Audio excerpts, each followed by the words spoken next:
పరిశుద్ధుడైన మా ప్రభా, మహోన్నతుడా, మహాగరుడా, మా ప్రభు అయిన యేసు మిమ్మల్ని స్తుతిస్తూ ఉన్నాము. మీరు మమ్మలను ప్రేమించి మా పక్షముగా మీరు చేస్తున్న ప్రతి మేలు కొరకై మీకు వందనాలు చెల్లిస్తూ ఉన్నాము. మీ ఆత్మను మాలోనికి పంపించారు. మీ ఆత్మ ద్వారా మమ్మలను బలపరుస్తూ ఉన్నారు. అందుకు మిమ్మల్ని స్తుతిస్తూ ఉన్నాము. ఈ ఉదయకాలం మీ సన్నిధిలో చేరి ఉన్నాము. పరిశుద్ధాత్ముడా, మీ వాక్యము దగ్గరకు వస్తూ ఉన్నాము. మీ వాక్యము ద్వారా మమ్మలను బలపరచండి. మీ ఆత్మ సహాయమును మాకివ్వమని, పరధ్యానము మాలో నుండి తొలగించండి.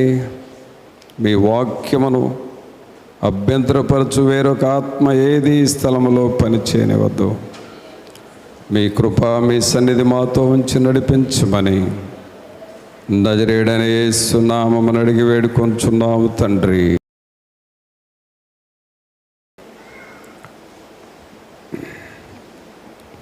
ప్రభునందు ప్రియురా, దేవుని వాక్యం చూసుకుందాం. లూకా సువార్త 11వ అధ్యాయము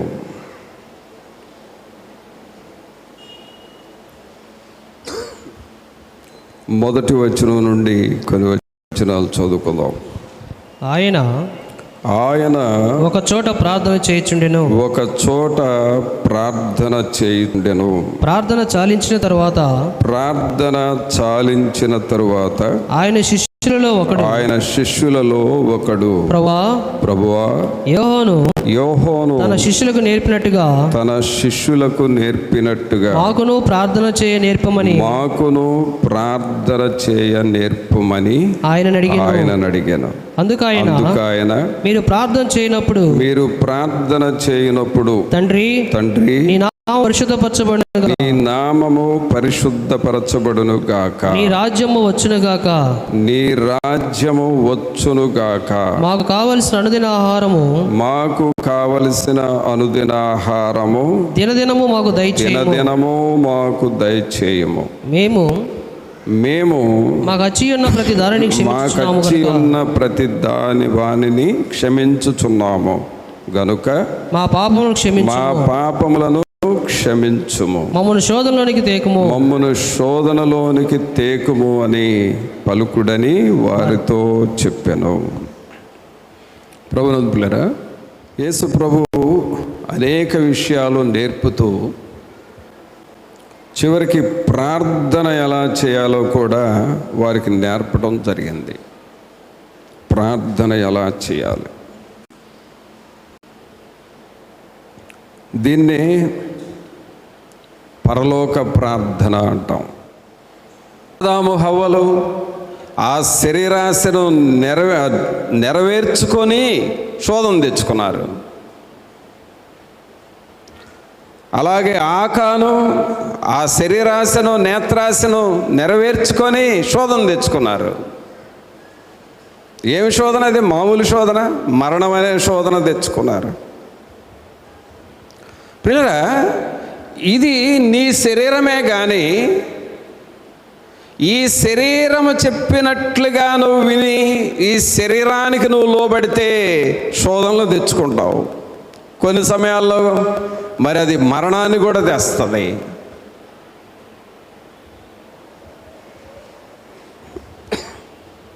అందుకని శరీరాశలకు మనం లోబడకూడదు.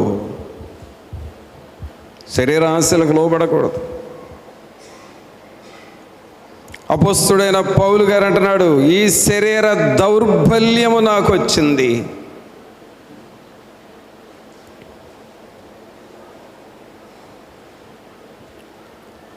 కావున శోధనలు సహజంగా ఒక ఆఫీసులోకి పోతే శోధనలు ఉన్నాయి,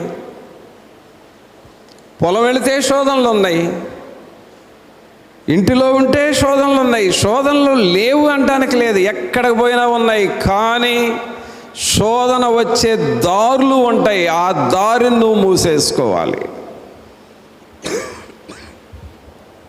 శరీరము నిన్ను శోధించింది కదా అని చెప్పి నువ్వు లోబడిపోయావంటే శోధనలో పడిపోతావు. ఆ శోధన శాశ్వత కాలమైన నష్టం తెస్తుంది.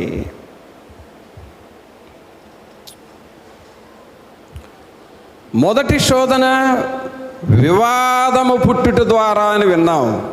వివాదం ఎక్కడైతే, నీ ఇంటిలోనైనా సరే, నువ్వు ఎక్కడ పనిచేస్తున్నా అక్కడ ఆర్గ్యుమెంట్ స్టార్ట్ అయితే ఆ ఆర్గ్యుమెంట్ నువ్వు ఆపేసేయాలి, లేక ఆర్గ్యుమెంట్ ఆ వివాదంలో నుండి ప్రక్కకు వెళ్ళాలి. అదే నువ్వు శోధన నుండి తప్పించుకుంటావు.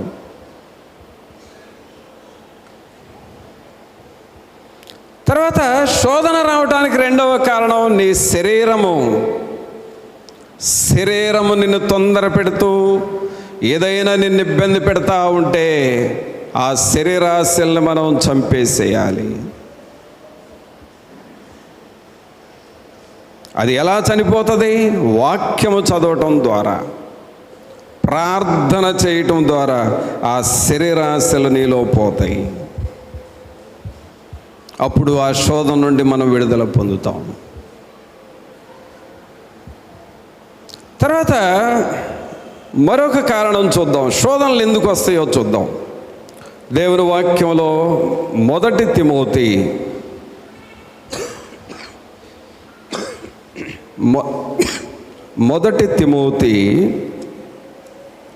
6వ అధ్యాయము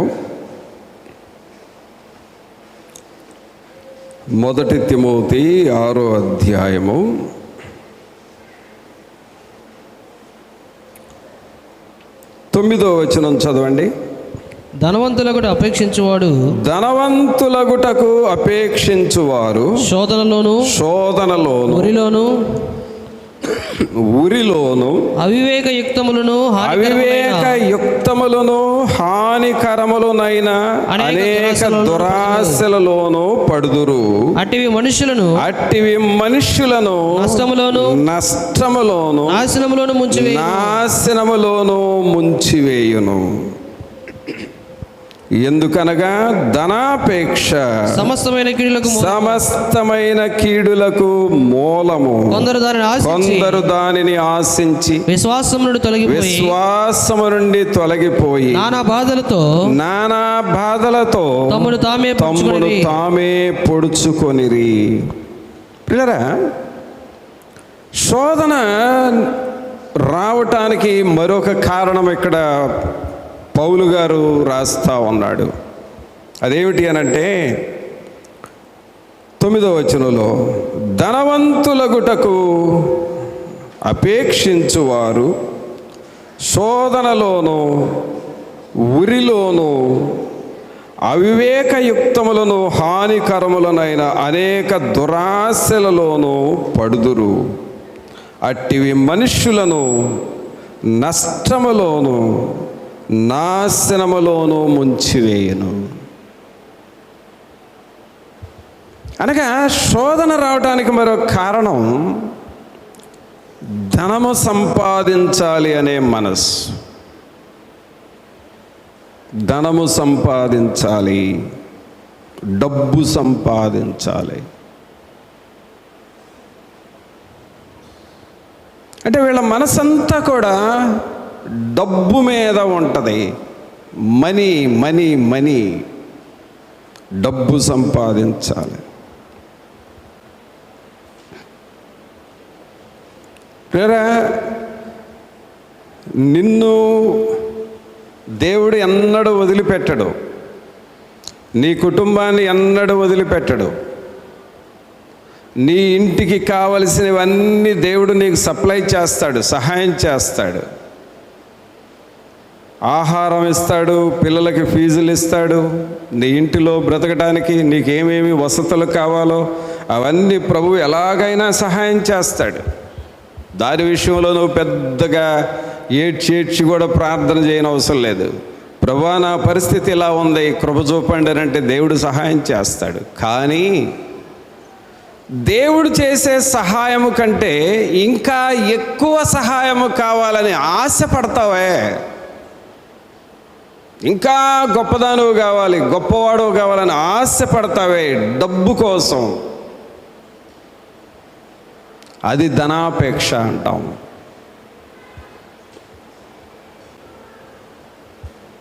ఈ ధనాపేక్ష మనుషుల్ని ఏం చేస్తుందంటే వస్తువులు ఎక్కువగా సంపాదించాలి అనే మనసు పెట్టిద్ది. వస్తువులు బాగా సంపాదించాలి, ప్రక్కమిట ఇంటి వాళ్ళతో పోటీ పెడుతుంది. అదిగో వాళ్ళు ఫలానా వస్తువు కొన్నారు, మన ఇంటిలో ఈ వస్తువు లేదు, నువ్వు కొని తీరాల్సిందే, ఒత్తిడి తెస్తుంది. వస్తువులు కొనటంలో పోటీ. ఇప్పుడు డబ్బులు లేవు కదా, మరి ఎలాగూ ఈ వస్తువులు పర్వాలేదు అని అనుకోరు.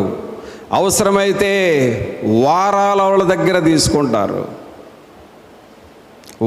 వారము వీళ్ళేదో కడతా ఉంటారు, వాళ్ళు ఏదో ఇస్తూ ఉంటారు. వారాల వాళ్ళ దగ్గర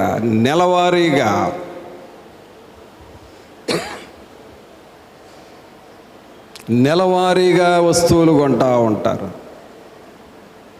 ఏదో ఒక పెద్ద వస్తువు కొనటం, దానికి ఎవ్రీ మంత్ కొంత అమౌంట్ కట్టడం, ఈఎంఐ అని పేరు పెట్టి వస్తువులు కొనటం, దానికి ఈఎంఐ కటింగ్ అని చెప్పేసి పెట్టుకోవటం.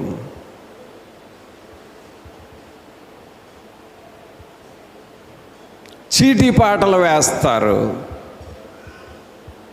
నెల ఇంత నేను డబ్బు కట్టాలి, ఆ డబ్బు కట్టాలంటే డబ్బు సంపాదించాలి, డబ్బు సంపాదించాలంటే ఓటీలు చేయాలి, ప్రార్థన మానేసైనా ఏదో ఒక పని చేయాలి. ఆ మనస్సు వస్తుంది. సోదరుడా, కేవలము ఏదో డ్యూటీ అని చెప్పి, ఓటీలు అని చెప్పి నీవు చేసే పని కంటే ఎక్కువ పని చేస్తున్నావు చూడు, దేవుని పనిని మానేసి కూడా, అదే ధనాపేక్ష. ఈ ధనాపేక్ష మనుషులు ఏం చేస్తుందంటే కీడులో పడేస్తుంది, శోధనలు తెచ్చి పెడుతుంది.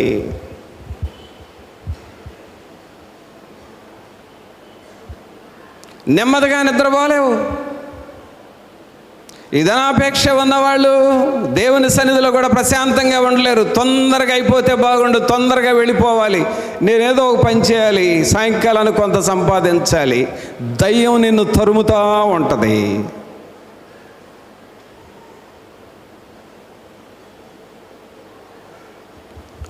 దేవుని సన్నిధి మీద నీ మనస్సు నిలకడగా ఉంచకుండా డబ్బు ఎలా సంపాదించాలని ఆలోచించేటట్లుగా చేసి దానికోసం నిన్ను పరుగులెత్తిస్తూ ఉంటుంది. దాని ద్వారా నీకు శోధన వస్తుంది.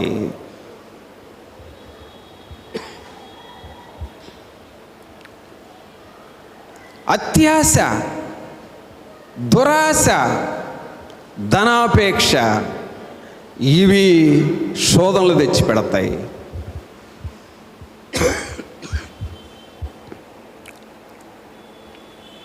ఒకవేళ ఎలాంటి శోధనలో పడుతున్నావేమో, నీకు వచ్చే శోధనలు అన్నీ ఒకే రకంగా రావండి, అన్నీ ఒకే రకంగా రావు. నీకు ఆరోగ్యం ఉంటుంది, బలం ఉంటుంది, అన్నీ బాగానే ఉంటాయి, కానీ శోధనలు వస్తాయి. కారణం ఏంటి? ఏదో ధనాశ పట్టింది, నిన్ను ధనాపేక్ష పట్టింది. అక్కడ దేవుని వాక్యం ఏముంది? ధనవంతులగుటకు అపేక్షించువారు శోధనలోను ఉరిలోను అవివేకయుక్తములను హానికరములనైన అనేక దురాశలలోనూ పడుదురు. ఒకటి దురాశ కాదండి, అనేక దురాశలు.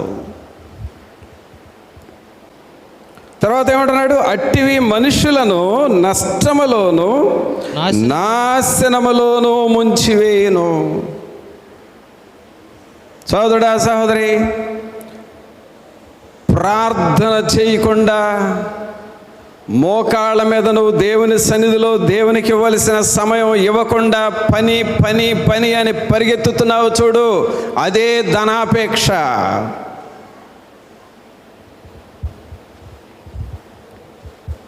శోధనలో పడతావు, ఉరిలో పడతావు.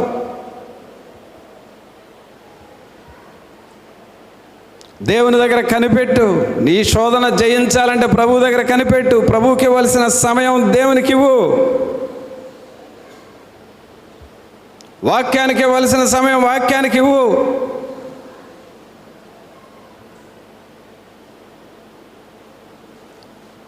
పనులు నీ దగ్గరకు రావాలి. నువ్వు పనుల దగ్గరకు పరిగెత్తడం కాదు, నువ్వు దేవుని దగ్గర కనిపెట్టాలి.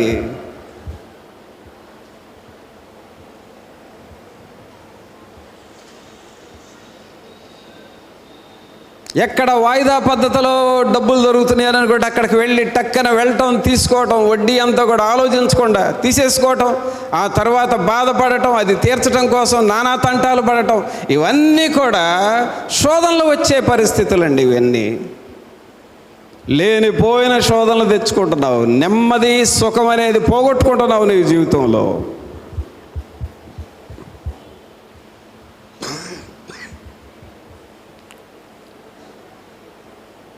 అందుకనే శోధనలు ఎందుకు వస్తాయని చూస్తే 3 విషయాలు చూసాం. ఒకటి, నీలో వచ్చే ఆర్గ్యుమెంట్స్, వివాదాలు పుట్టటం. నేను గొప్ప అని ఊహించుకుంటావే, అదే నీకు శోధన అవుతుంది.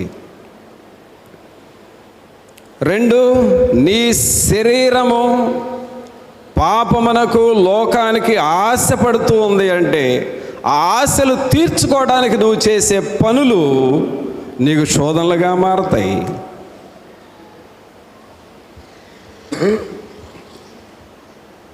అందుకనే శరీరాశల్ని నువ్వు ఎప్పటికప్పుడు చంపుతూ ఉండాలి. 3వది, నీకు శోధన ఎందుకు వస్తుందయ్యానంటే ధనవంతులు కావాలి, వస్తువులు ఎక్కువగా కొనాలి, ప్రక్కమట వాళ్ళకంటే మిన్నగా ఉండాలి, వాళ్ళను మనం మించిపోవాలి, వాళ్ళ హోదా కంటే మన హోదా పెద్దదిగా ఉండాలి అని ఆశపడుతున్నావు చూడు. ఆ ధనాపేక్ష నిన్ను శోధనలో పడేస్తుంది. ప్రభువు నిన్ను హెచ్చిస్తాడు. అందుకనే పేతురు గారు ఏమన్నాడు? ఆయన బలిష్టమైన చేతి క్రింద అణగిమణిగి ఉండు, తగిన కాలములో దేవుడు నిన్ను హెచ్చించున్నట్లు ఆయన చేతి క్రింద అణగిమణిగి ఉండు. నువ్వేం చేస్తావు? ఆయన చేతి క్రింద నుండి పక్కకు పోయి ఏదో చేయాలని ప్రయాసపడుతున్నావు.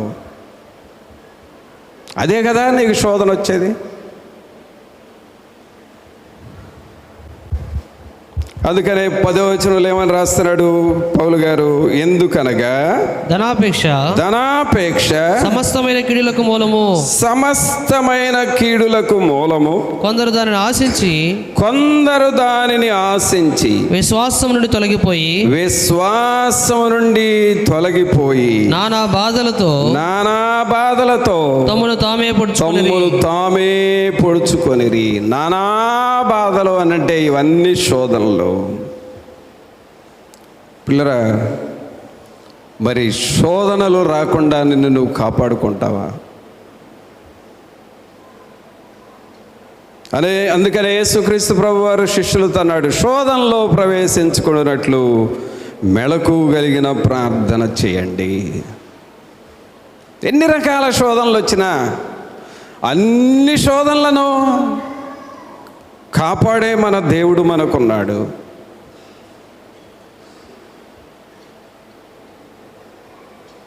చూడండి, మరొక శోధన ఎలా వస్తుందంటే యాకోబు తన పత్రికలో రాస్తాడు. యాకోబు రాసిన పత్రిక 1వ అధ్యాయము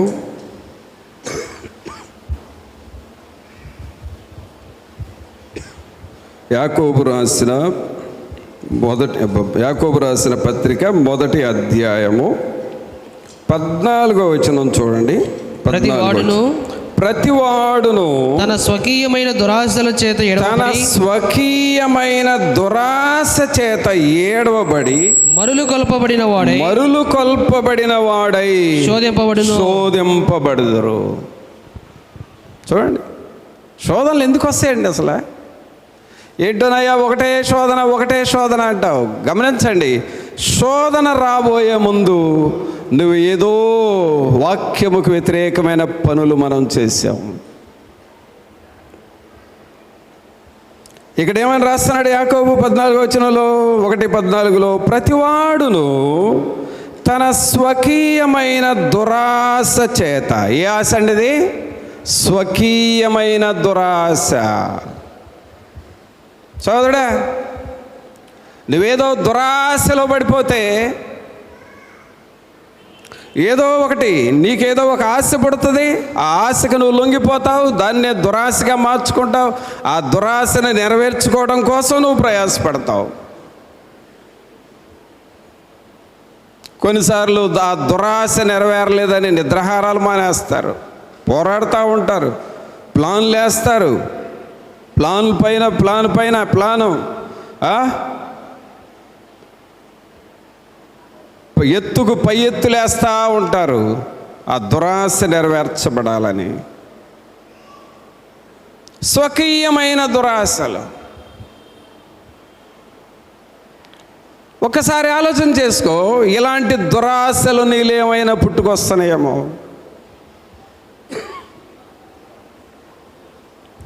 ఇది ఒక దురాశను లోపల పెట్టుకొని దీనిని సాధించే వరకు నేను ఆగను, నేను వెనక్కి తిరిగేలేదు అని అనుకుంటున్నావేమో. ఇవన్నీ శోధనలు వచ్చే మార్గాలు ప్రియులరా. శోధన వచ్చిన తర్వాత అయ్యో శోధన వచ్చిందంటావు, కానీ అసలు శోధన ఎందుకు వస్తుందో బైబిల్ చెబుతుంది కదా. ఎందుకు వస్తుంది, నీకు ఎటువైపు శోధన వస్తుంది? అందరికీ ఒకే వైపున రాదు శోధన. ఒక్కొక్కళ్ళకి ఒక్కొక్క శోధన, రకరకాలుగా ఉన్నాయి శోధనలు బైబిల్లో. ఈ బైబిల్ నేర్పిన ఆ పద్ధతుల ద్వారానే శోధనలు వస్తాయి. అయితే దీన్ని నువ్వు గ్రహించుకొని నీ జీవితాన్ని మరల్చుకుంటే శోధన వచ్చినా సరే జయిస్తాం. శోధనను మనం జయిస్తాం. ఇక్కడ యాకోబు ఏమని రాశాడు? ప్రతివాడును తన స్వకీయమైన దురాశ చేత ఏడవబడి మరలు కొల్పబడిన వాడై శోధింపబడును. దురాశ గర్భము ధరించి పాపమును కనగా పాపము పరిపక్వమై మరణమును కనను.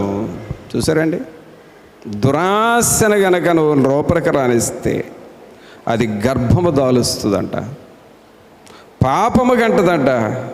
ఆ పాపము పరిపక్వమై చివరికి అది మరణంగా మారుతుంది.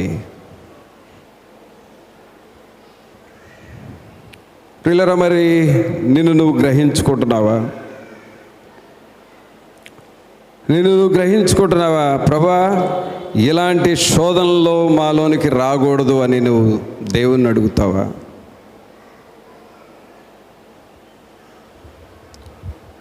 శోధనను జయించే మార్గాలేంటి?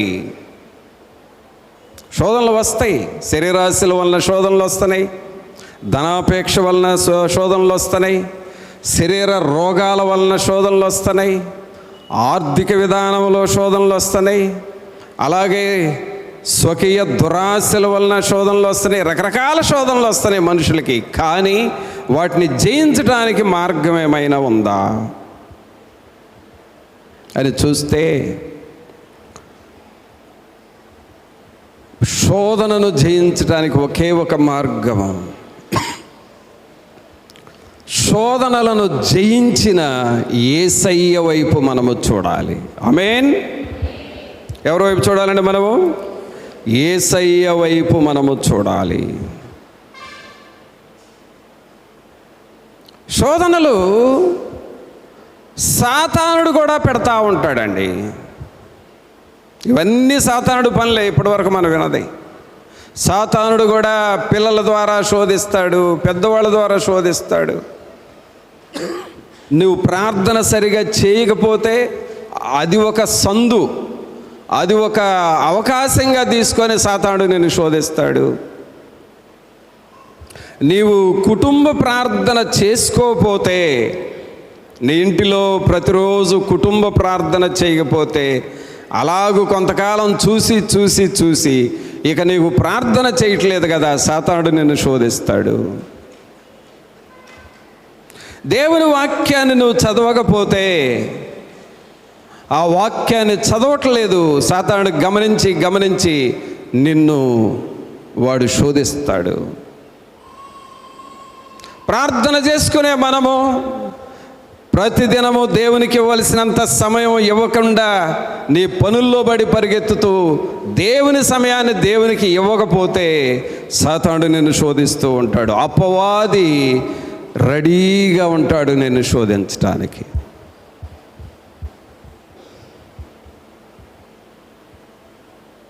పిల్లరా, ఈ మెసేజ్ మనందరికీ, చివరికి ఇక్కడ అటు ఇటు తిరుగుతున్న పిల్లలకు కూడా ఈ మెసేజ్ వాళ్ళకి అర్థమైనా అర్థం కాకపోయినా వాళ్ళను కూడా సాతానుడు శోధిస్తాడు.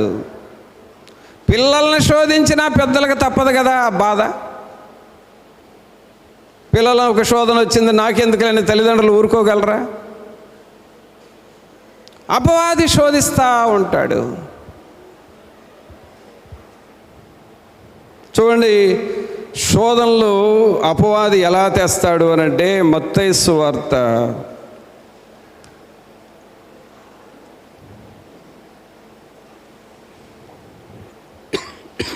4వ అధ్యాయము. మత్తయి సువార్త 4వ అధ్యాయము 1వ వచనం చూడండి. అప్పుడు యేసు అపవాది చేత శోధింపబడుటకు ఆత్మ వలన అరణ్యమునకు కొనిపోబడెను. 40 దినములు 40 రాత్రులు ఉపవాసముండిన పిమ్మట ఆయన ఆకలి కొనగా ఆ శోధకుడు ఆయన యొద్దకు వచ్చి, నీవు దేవుని కుమారుడు అయితే ఈ రాళ్ళు రొట్టెలగునట్లు ఆజ్ఞాపించుమనెను. చూసారా పిల్లరా, అపవాది దేవుని దగ్గరకు వెళ్ళి కూడా శోధించింది. ఇదిగో నీకు 40 రోజుల నుండి ప్రార్థన చేస్తున్నావు కదా, నీకు ఆకలి అవుతుంది కదా, తినటానికి ఏమీ లేదు కదా, కనీసం ఇదిగో రాళ్ళు ఉన్నాయి, ఈ రాళ్ళు రొట్టెలగునట్లు చెప్పు, ఒక మాట, నువ్వు ఒక మాట చెబితే అయిపోద్ది, ఆ రొట్టెలు తినువు అని నేను శోధిస్తూ ఉంది.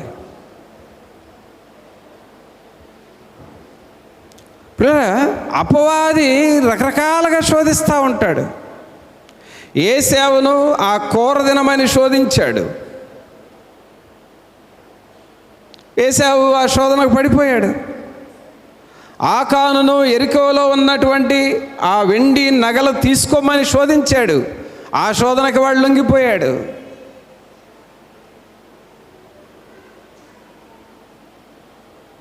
అననీయ సప్పిరాలను, ఇదిగో దేవునికి నువ్వు ఇవ్వాల్సిన కానుక ఇవ్వబాకు, దాచుకో అని చెప్పాడు.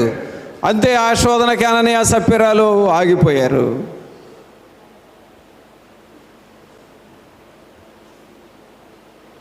గెహజీకి ఆ నయమాన్ దగ్గరికి వెళ్ళి, ఇదిగో మీ గురువు గారు ఆ బట్టలు ఇస్తానంటే తీసుకోవడం జాత కాలేదు, నువ్వన్న పోయి తెచ్చుకో అని చెప్పింది.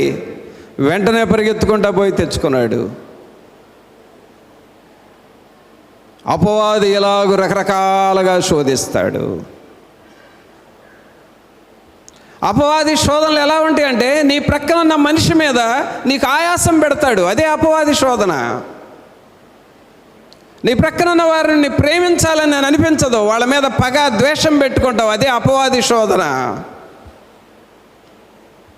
నీవు చేయాల్సిన దేవుని పనిని చేయకుండా మానేయాలి, అలగాలి అని అనిపిస్తూ ఉంటుంది. అదే అపవాది నిన్ను శోధిస్తున్నాడని అర్థం.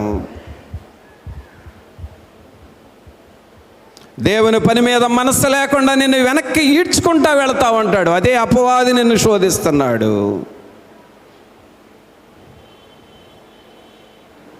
అర్థమవుతుందా నీకు? అర్థమవుతుందా? అపవాది ఎల్లప్పుడూ శోధిస్తూ ఉంటాడు. కావున ప్రియరా, దేవుని మందిరావరణములో ఉన్న మనము అపవాది చేత శోధించబడకుండానట్లు యేసయ్య చెప్పిన మాట ఏమిటంటే, ప్రతిసారి దేవుని వాక్యమే బోధించాడు. మనుషుడు రొట్టె వలన మాత్రము కాదు కానీ దేవుని నోట నుండి వచ్చు ప్రతి మాట వలన జీవించును. వాక్యంతోనే సాతానుని జయించాడు. నీ వాక్యమే నన్ను బ్రతికించెను, బాధలలోనే మదిలించెను. నీ వాక్యమే నన్ను బ్రతికించెను, బాధలలోనే మదిలించెను. కృపాశక్తి దయా సత్య సంపూర్ణుడా, వాక్యమై ఉన్న యేసు వందనమయ్యా. కృపాశక్తి దయా సత్య సంపూర్ణుడా, వాక్యమై ఉన్న యేసు వందనమయ్యా. అందరూ చేతులు పైకి లేపి చెప్పండి. వాక్యమే నన్ను బ్రతికించెను, బాధలలోనే మదిలించెను. నీ వాక్యమే నన్ను బ్రతికించెను, బాధలలోనే మదిలించెను. ప్రియరా గమనించండి, శోధనలు వస్తాయి, ఎన్ని రకాలుగా వస్తాయో ఇప్పటి వరకు విన్నాము. కానీ నీవు ఉన్న శోధనలో నుండి తప్పించబడాలంటే దేవుని వాక్యము నీకు కావాలి. వాక్యమేక వేరే మార్గం లేదు. శోధన నుండి తప్పించుకోవడానికి నీ తెలివితేటలు పనికిరావు.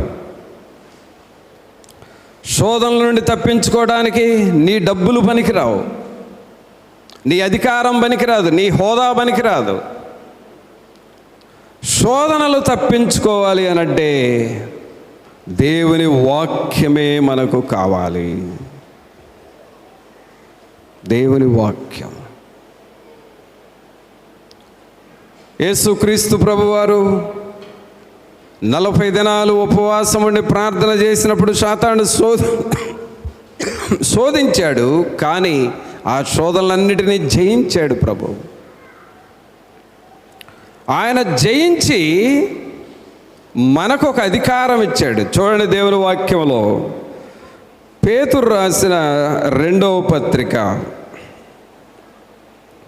2వ పేతురు 2వ అధ్యాయము 2వ పేతురు 2వ అధ్యాయము 9వ వచనం చదవండి. 9-10 వచనాలు. భక్తులను శోధనలో నుండి తప్పించుటకును దుర్నీతిపరులను. ఎలాంటి మాట చూడండి ఒకసారి, అందరూ చప్పట్లు కొట్టండి. దేవానికి స్తోత్రం అని చెప్పండి. దేవానికి స్తోత్రం అని చెప్పి అందరూ ఏమని రాస్తున్నాడండి 9వ వచనంలో?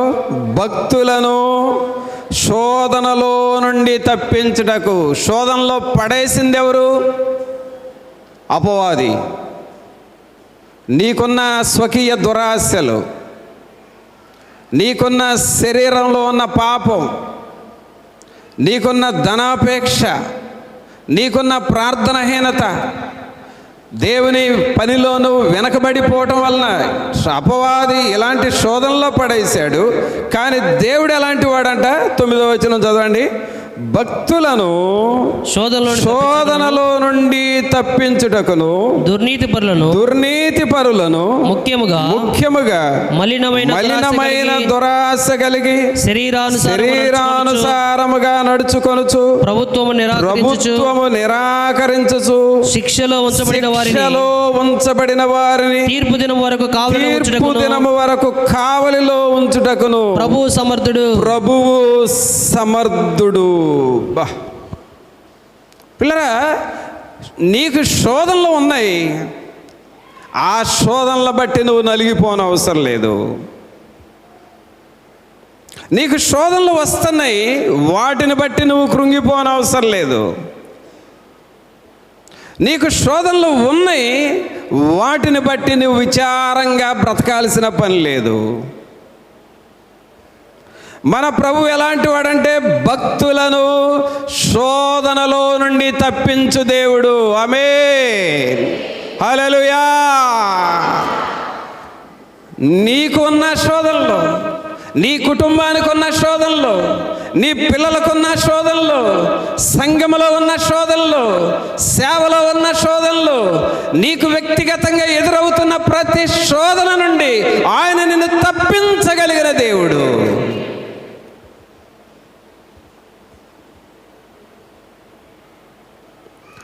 శోధన వేదన వచ్చినను, సాతాను తంత్రము పెరిగినను, శోధన వేదన వచ్చినను, సాతాను తంత్రము పెరిగినను, వెనుకాకు తిరుగాకు, యేసునే చూడు.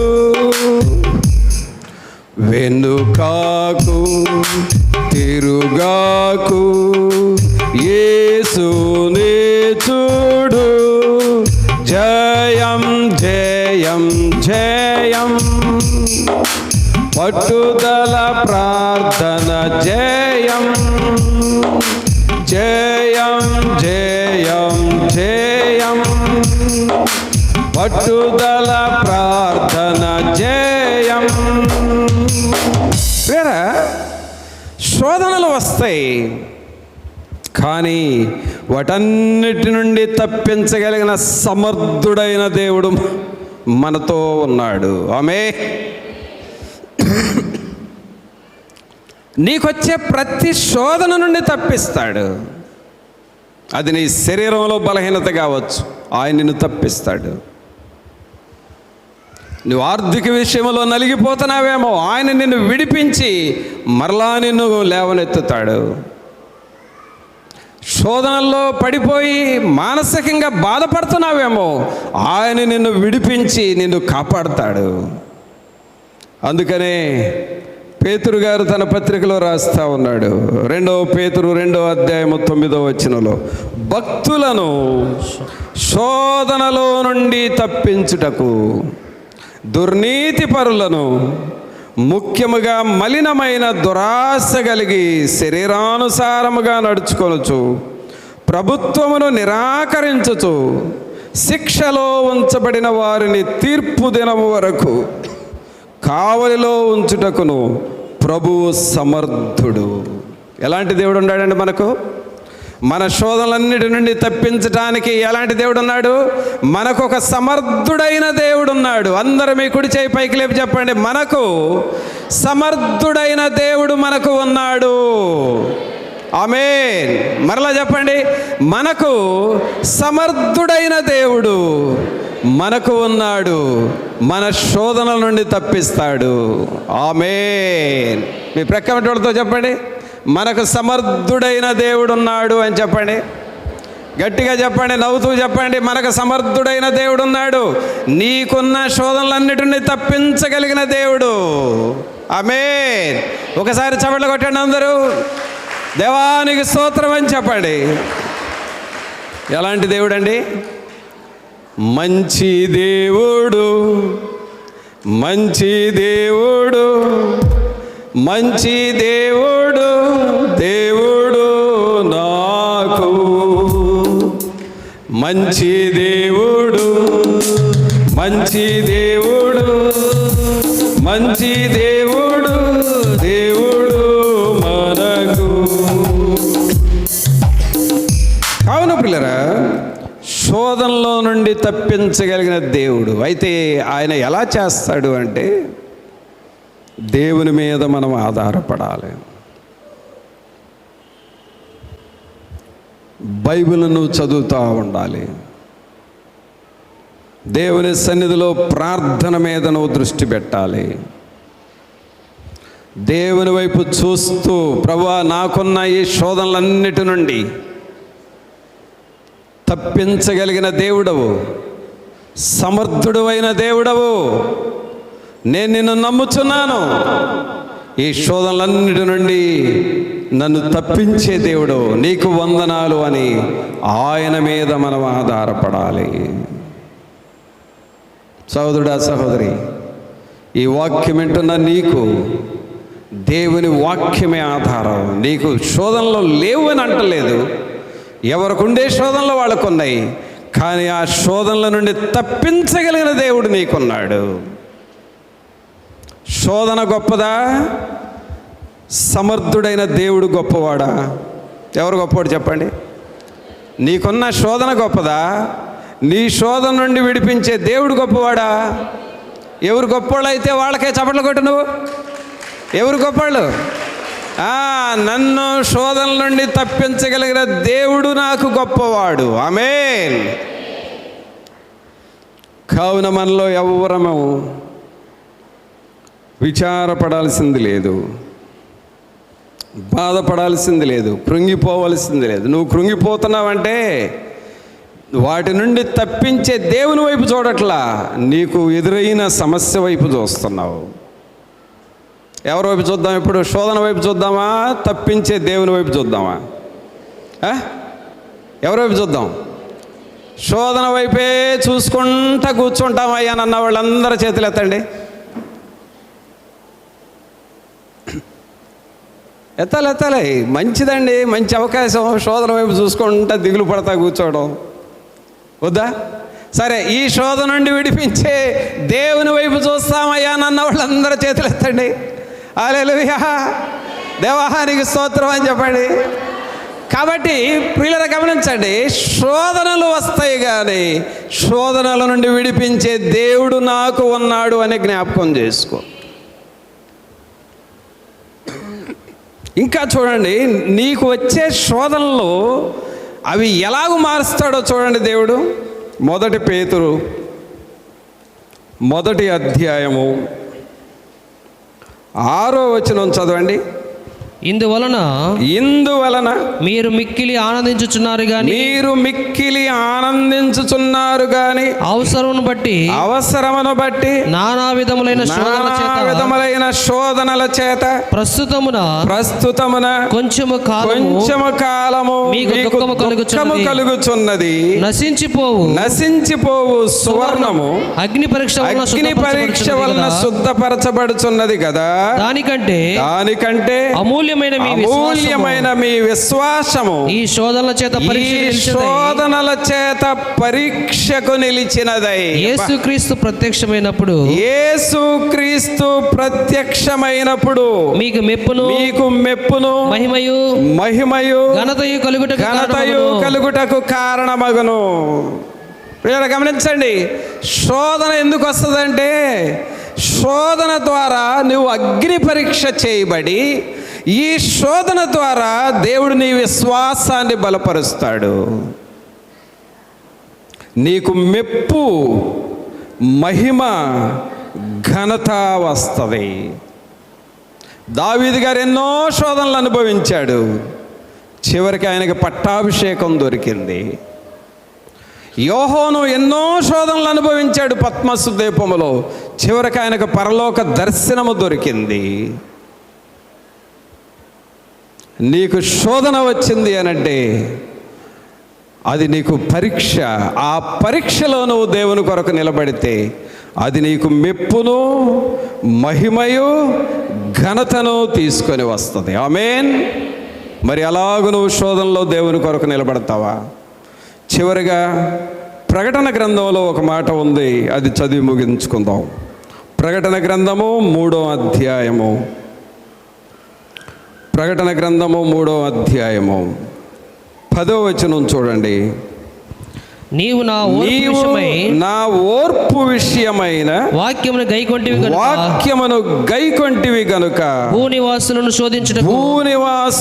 శోధించుటకు లోకమంతటి మీదికి రాబోవు శోధన కాలములో నేను నిన్ను కాపాడెదను.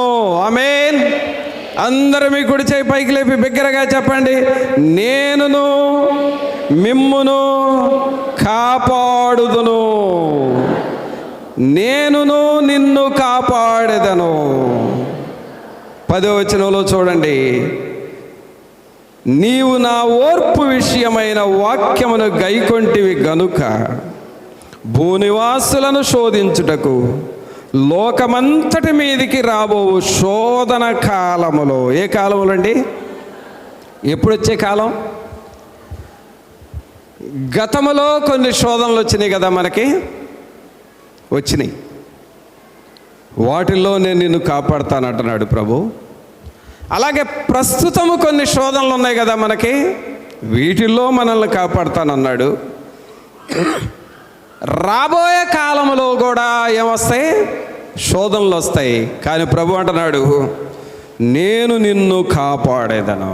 అంటే రాబోయే శోధనలకు కూడా దేవుడు నీకు గ్యారంటీ ఇచ్చాడు. ఆమేన్. బా, ఎవరిస్తారండి ఇంత గ్యారంటీ? పోయిన ఆపదల్లో నుండి నిన్ను కాపాడటమే కాదు, ఇప్పుడున్న శోధనలో నుండి కాపాడటమే కాదు, రాబోయే కాలంలో శోధనలు కూడా. అంటే నీకు 10 సంవత్సరాల తర్వాత శోధనలు వస్తాయి, 20 సంవత్సరాల తర్వాత శోధనలు వస్తాయి, నీ జీవితాంతం వరకు ఏదో ఒక శోధన నీకు ఉంటుంది. వాటిల్లో నుండి కూడా నేను నిన్ను కాపాడుతాను అంటున్నాడు. ఆమేన్. బా, ఎలాంటి ధైర్యం అండి ఇది! అందుకని ఇప్పుడు శోధనలో వచ్చినప్పుడు మనం ఏం చేయాలి? నవ్వాలి. శోధనలు చూసి, ఓ శోధన, నువ్వు నన్ను ఏం చేయలేవు, నా సమర్థుడైన దేవుడు నాతో ఉన్నాడు,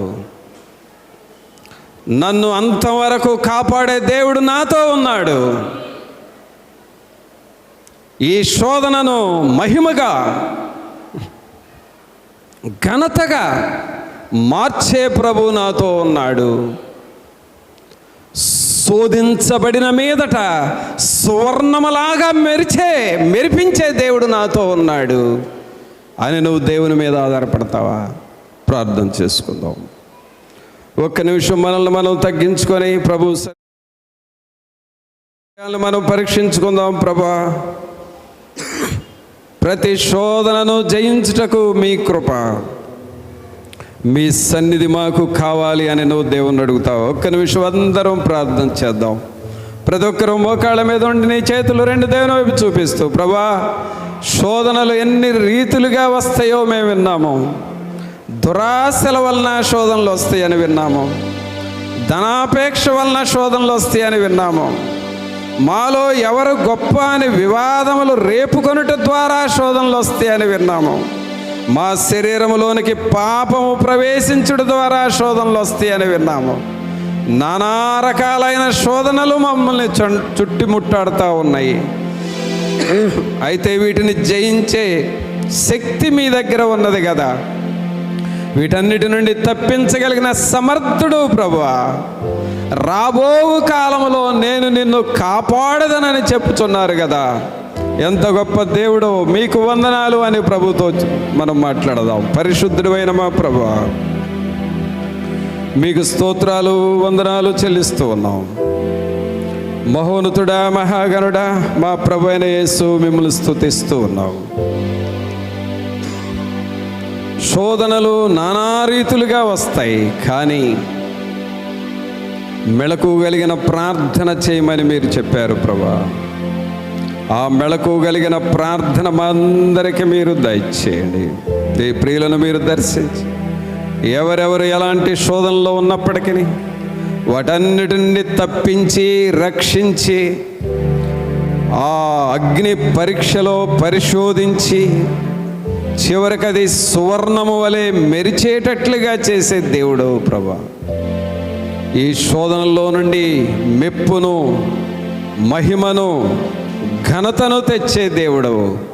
అందుకు మిమ్మల్ని స్తుతిస్తూ ఉన్నాం.